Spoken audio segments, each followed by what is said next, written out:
Hey, I'm Michael Steele. I'm an optical physicist and the head of Department of Physics and Astronomy here at Macquarie. And my name is Oscilla DeMarco, and I'm an astronomer in the Department of Physics and Astronomy, and I'm the head of the Research Center in Astronomy, Astrophysics, and Astrophotonics.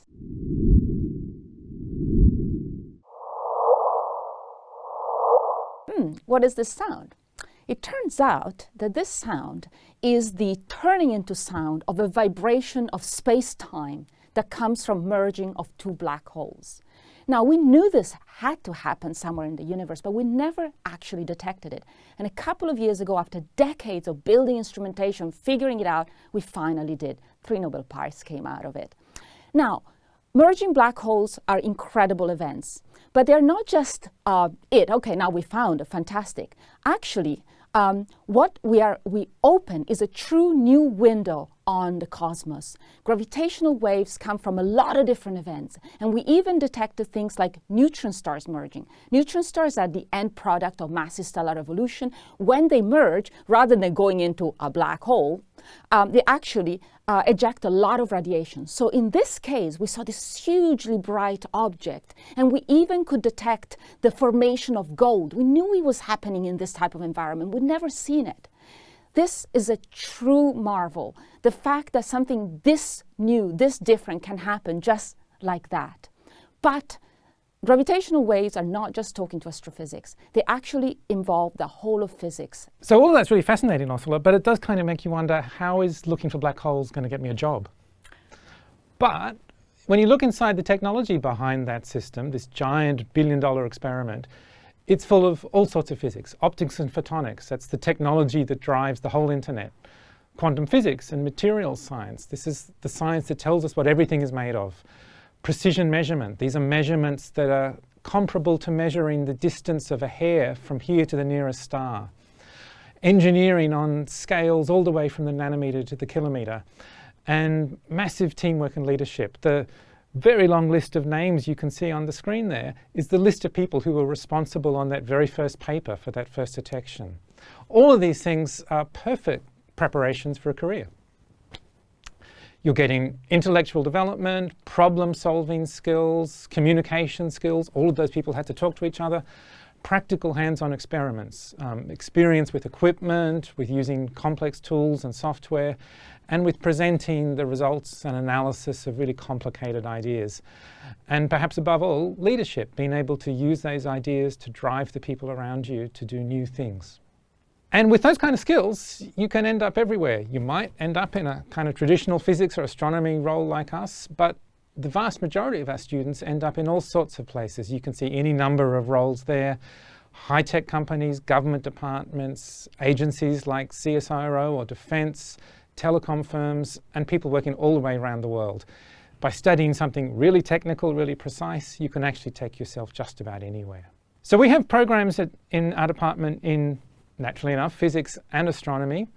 The physics program, physics is about understanding and describing the fundamental nature of everything. There's really nothing that's outside the areas that we encompass, and how to take those ideas and build new technologies from them. Astronomy is basically applied physics. We take all of that Mike described and apply it to our universe to try and understand what's going on above our heads. So the physics major involves a whole lot of material.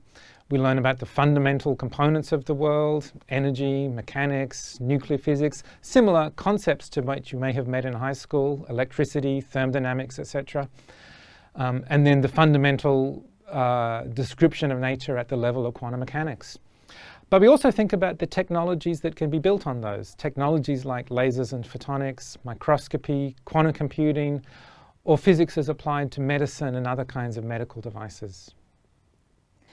In astronomy, we take, once again, physics and we apply it to the cosmos. We try to understand how planets were formed, how Earth was formed, how stars or galaxies form and evolve, how the universe was born and where is it going to end up. But of course, just like in physics, we also look at the technologies associated. We try to understand how to build a telescope, how to build the detectors that can detect anything from gravitational waves to just boring visible light.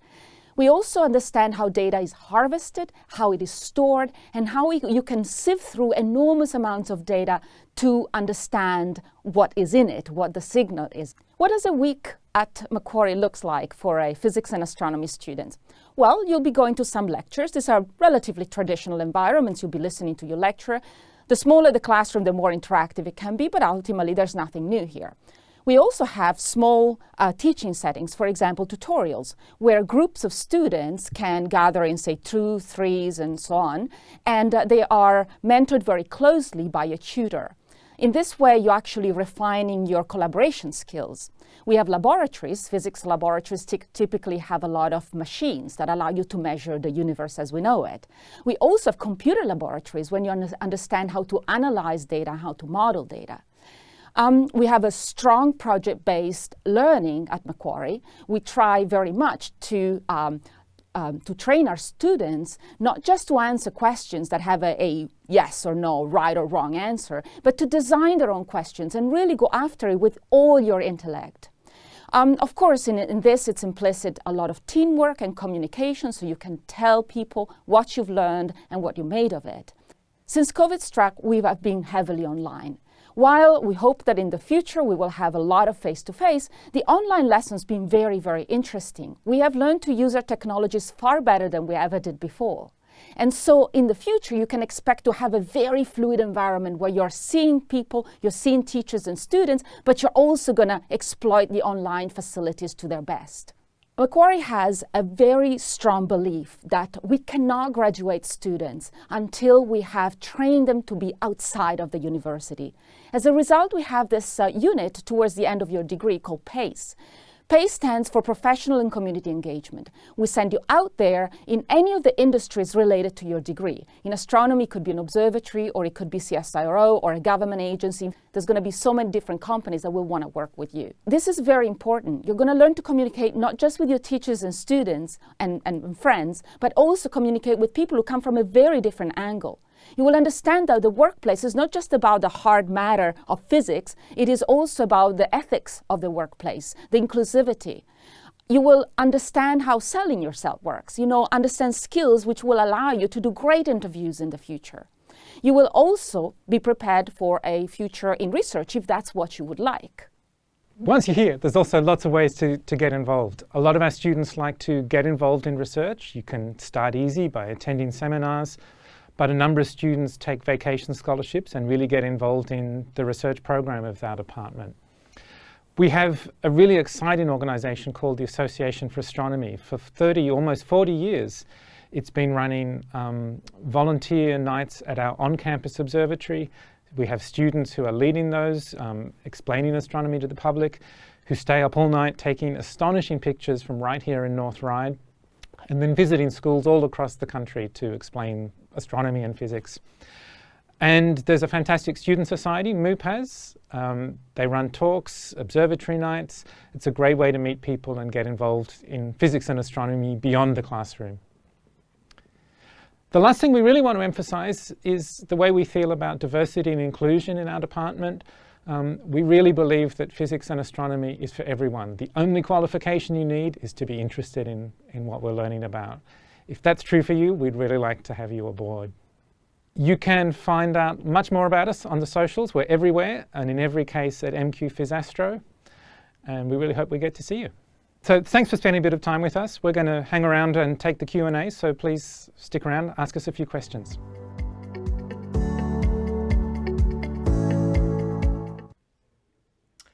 Hey there. Well, here we are live on the day. I think we'll have a few questions coming in a minute, but maybe while we're just waiting for those to show up, we might say a little bit about what we actually do. So we were talking yesterday, Oscilla, I think you said surprisingly that your job is destroying stars. And planets, even better. So I study what happens to stars when planets get gobbled up by stars, which is quite a common thing that happens when the star evolves and becomes old. And whether that has an impact on the star itself, and when we look at stars in the universe, whether they're the way they are because they've been gobbling up their planets. And what about you, Mike? Well, I'm an optical physicist, so I'm interested in lasers and optical fibers, really everything that sits underneath the internet that has made this whole ISO world possible. Without optics, we would be back at home with the telephone and sending letters to each other over the last 6 months, which doesn't really bear thinking about. So yeah, I'm kind of interested in how, really, we like to think of it as silicon chips for light. How can we do for light what we've done for silicon chips in computers for the last 50 years? Fantastic. All right, so we've got a couple of questions. I think maybe we'll pitch the first one to you, Oscilla. I heard there was an observatory on campus. How can students get involved with this? Okay, so we don't just have an observatory, which has been there for a couple, maybe 25 years. We have a new observatory with a fantastic new facility and a laboratory next to it. And students get involved at all levels. Some of our students help with the public. We have public nights twice a week and an astrophotography club. Others of our students, for instance, undergraduates, do projects at the observatory. Some are building instruments, some are doing software for instrumentation, and some just observation. So we are just extremely open to any kind of help that we can get at the observatory, any kind of experiences that help the students cement and understand astronomy better. Absolutely, it's an absolutely beautiful place. Yeah. If you check out on the socials that you will have seen on the video a few minutes ago, you'll find lots of beautiful pictures of actual astronomical objects that we take right here from North Ryde in the university. We've got another one from Agna. How important is maths in this degree? That's a great question. So there's no question that physics, like all sciences, is really written in the language of mathematics. Science is about being quantitative, about not just describing in general terms what we think might be happening, but really getting in there, measuring, calculating, predicting. So maths is an important part, but for us, it's a tool. It's how can you take the elements of mathematics and use them to create models, to associate them with a description of the world, predict what's going to happen if you do an actual experiment. So for most physicists, it's not so much an end in itself as a means to understand what we're really interested in. You do a lot of computational mathematics, I think. Right. So, and it's interesting how mathematics plays a very important role no matter where you look in physics and astronomy.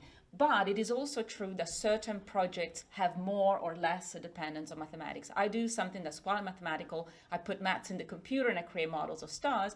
But other people use maths in a much more prescriptive way, for example. And so the type of math skills one has to have, there's a whole range for various types of physics, but it doesn't have to be, you don't have to be a maths genius to do some of the projects in astronomy or physics. And it's also really important to emphasize that for a lot of people, maths at high school maybe not be their favorite place, and they might be worried, gee, that means I can't get into physics and astronomy. That's absolutely not true.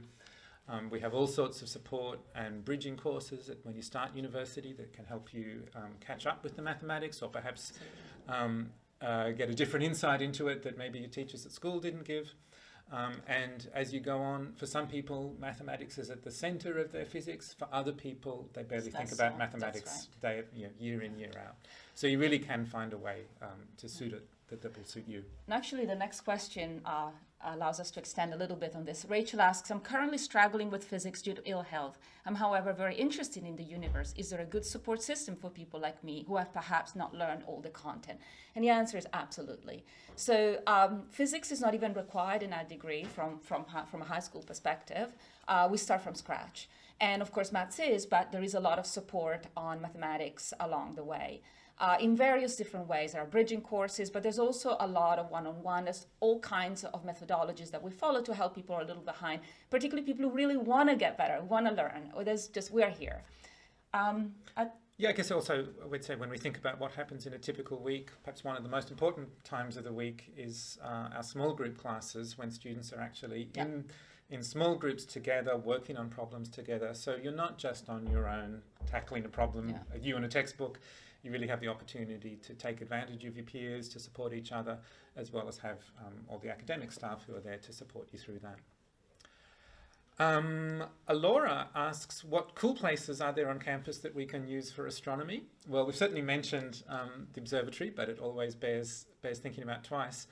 It's perhaps interesting that we also do radio astronomy on the campus. So we, as well as have, I guess we have about 10 optical telescopes of different sizes. Yeah. We also have 2 radio dishes that we use for looking at the sun, for looking at the center of the galaxy, which is quite bright in the radio. And also, it's almost a bit of a research topic because one of the things about radio is we live in an environment of mobile phones, of daily constant communication. So we've actually had a number of projects where our second year students have been surveying the campus to actually find out what's the quietest place, what's the right place to do radio astronomy. Yeah, that's right. That doesn't have interference. Turns out our observatory is not the perfect place for radio, but we've found some great places to do that too. The final part is probably thinking about is all the other parts that come in getting involved in the observatory, the planetarium, maybe you could say. Yes, so the planetarium at the moment is something we use for outreach. That means we reach out to schools, students, teachers. Our own students take the planetarium out to schools, for example, and show kids and teachers the cosmos that way. We also have great laboratories that build instrumentations. That might not look like the fun part of astronomy, but building a telescope that then takes all those magnificent pictures is fundamental and very important and really fun. And a lot of people who are good with their hands can really get their teeth onto that topic. Carlos is asking, what's your favorite part of what you do? Why would you recommend this area of study to a student? So that's an interesting one, and perhaps surprisingly, in some ways the favourite part of what I do is deal with people. Even as physicists, like all scientists, like any endeavour, much of what we do is talk to each other, learn from each other, work alongside each other, and that's actually something that we really value. If we get into the really sciencey bit, I would say for me one of the areas I study is something called quantum photonics, and this is the study of light one photon at a time. And to have an experience in the laboratory sometimes and to be watching a single number click over which represents the detection of a single photon and to be able to control or encode messages in a single photon is something that always gives me a bit of a chill. Yeah, I mean, for many of us, your research means you're the first person to answer that question or to look at something a different way, and that's really exciting. But I would go back on what Mike said about our department particularly is really a warm place. We're good friends. Most of us are friends outside of our department, and we really feel that we're together solving the problems of the universe, but also helping our students. So it's kind of a really homey feeling. And I've always said, you work with your friends. That is my mantra in life, and I certainly achieved that in this field.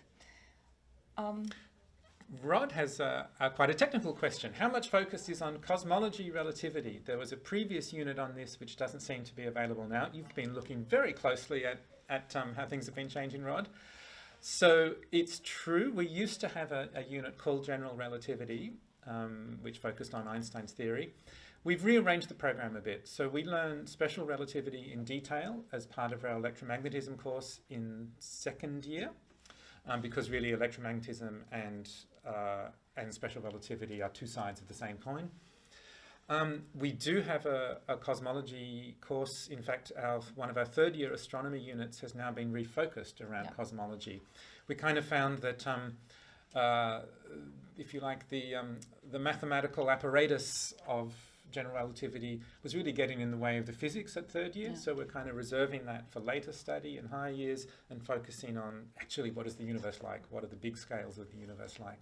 Yeah, so most of the content has been redistributed in a more logical way, and some of the aspects that seem to actually stop students rather than make them progress, we have taken away. But we are actually pretty open to looking at how this new curriculum works out, and perhaps bringing some of the elements back in some of the units. And I should say we do have two people who have a research focus in general relativity. Yes. So there's also opportunity to get involved in and their many of the research program. students have gone those directions, so it's been, So Zoe is asking, how have you adapted courses for online study? Also, what support do you have for students studying from home due to COVID? So this has been a fantastic and a terrible experience at the same time for all of us. I think the fantastic side is that it has forced an experiment that maybe we should have carried out before. So we've moved a lot of our content online because we had to, and in so doing, we've actually noticed some aspects of onlining that actually are really good and helpful for students. I think what's going to happen in the future is that mixed mode will be very, very important. Online, recorded, or even on Zoom, there'll be a lot of content delivery, and other things which are very important to be in person for instance, small group study. Of course, laboratories will definitely remain on campus. So at the moment, we're really working through the details of how we optimize the wonderful technology we have to deliver the units as well as we can. And I think at the end of it, it's going to be a better course than it was in the past. Yeah. Where we are right now, so for session 2 running now, and I think things are very likely to be the same in session 1, 2021. Our traditional lectures remain online. They're the most natural thing to do through online media. Our laboratories are operating in full. So all our students continue to spend their 3 hours a week or so in the undergraduate laboratories. That's true in first year, second year, third year. And anything short of going back to real lockdown, our plan will be to keep those laboratories running.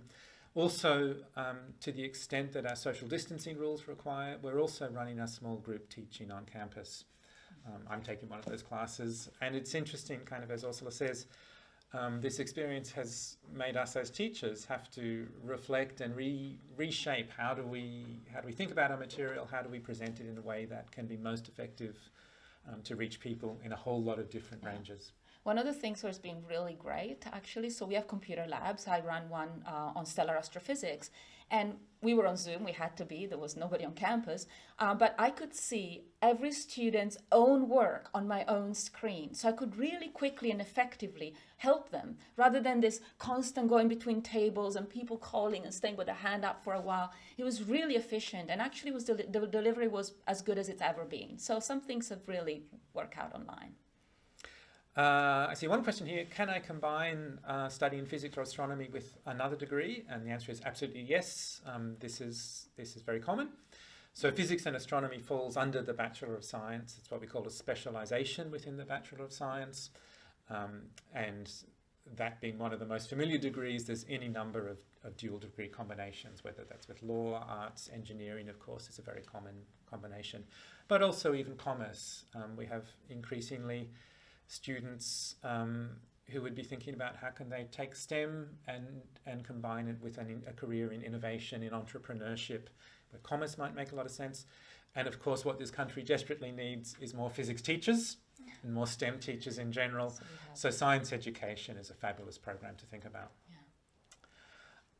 We are getting towards the end of our time. So what else do we see there, Oscilla? Maybe we can answer. So another question came in that says, what are the sorts of career I can do with these degrees?